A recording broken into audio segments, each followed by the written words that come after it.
Hello అండి. ఈరోజు వీడియోలో మష్రూమ్ కూరను చాలా రుచిగా ఉండేలాగా, చికెన్ కూరను మరిపించేలా ఎలా తయారు చేసుకోవాలో చేసి చూపిస్తానండి. చూద్దాం. ముందుగా స్టవ్ ఆన్ చేసుకొని ఒక ప్రెషర్ కుక్కర్‌ని పెట్టుకొని 2, 3 స్పూన్లు ఆయిల్ వేసుకొని, మీకు ఇష్టమైతే కనుక కొన్ని జీడిపప్పుల్ని యాడ్ చేసుకొని, అలాగే షాజీరాని వేసుకోండి ఒక స్పూను. షాజీరా వేసుకొని వేయించుకున్న తర్వాత ఒక కప్పు ఉల్లిపాయ తరుగును వేసుకోండి.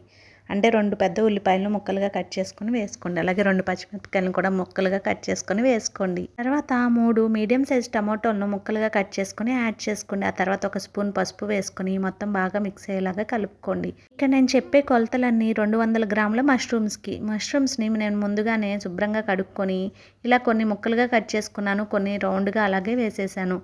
మష్రూమ్స్ అన్నీ వేసేసుకొని బాగా మిక్స్ చేసుకోవాలి. వెల్లుల్లి ముద్దను ఒక స్పూను యాడ్ చేసుకోండి. అల్లం వెల్లుల్లి ముద్ద కూడా వేసుకొని మొత్తం మిక్స్ అయిన తర్వాత ఇప్పుడు కూర రుచికి సరిపడినంత ఉప్పుని యాడ్ చేసుకోండి. అలాగే 2 స్పూన్ల కారాన్ని యాడ్ చేసుకోండి. తర్వాత ఒక స్పూన్ గరం మసాలా కూడా వేసుకొని మొత్తం బాగా మిక్స్ అయిన తర్వాత ఇష్టమైన వారు కొత్తిమీరను కూడా యాడ్ చేసుకొని ప్రెషర్ కుక్కర్ మూత పెట్టుకొని 3 విజిల్స్ వచ్చేంత వరకు చక్కగా ఉడికించుకోండి. నీళ్ళేమీ యాడ్ చేయవసరం లేదు.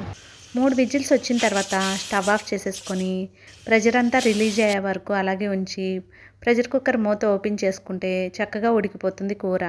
చూడండి ఎంత బాగా ఉడికిపోయిందో. ఇప్పుడు మీకు కనుక ఇంకా గుజ్జుగా కావాలి అనుకుంటే ఒకసారి స్టవ్ ఆన్ చేసుకొని అది కూర దగ్గర పడేంత వరకు ఉడికించుకోండి. అంతేనండి, ఎంతో టేస్టీ అయిన సింపుల్గా మష్రూమ్ కర్రీని ఇలా ప్రెషర్ కుక్కర్లో అప్పటికప్పుడు చేసేసుకోవచ్చు. ఈ కర్రీని చపాతీలోకి అలాగే ఫ్లేవర్డ్ రైస్లోకి, బిర్యానీ, అన్నంలోకి బాగుంటుంది. మీకు కనుక నచ్చినట్లయితే వీడియోని లైక్ చేసి మన రకరకాల రుచులు ఛానల్ని సబ్స్క్రైబ్ చేసుకొని సపోర్ట్ చేయండి. Thank you.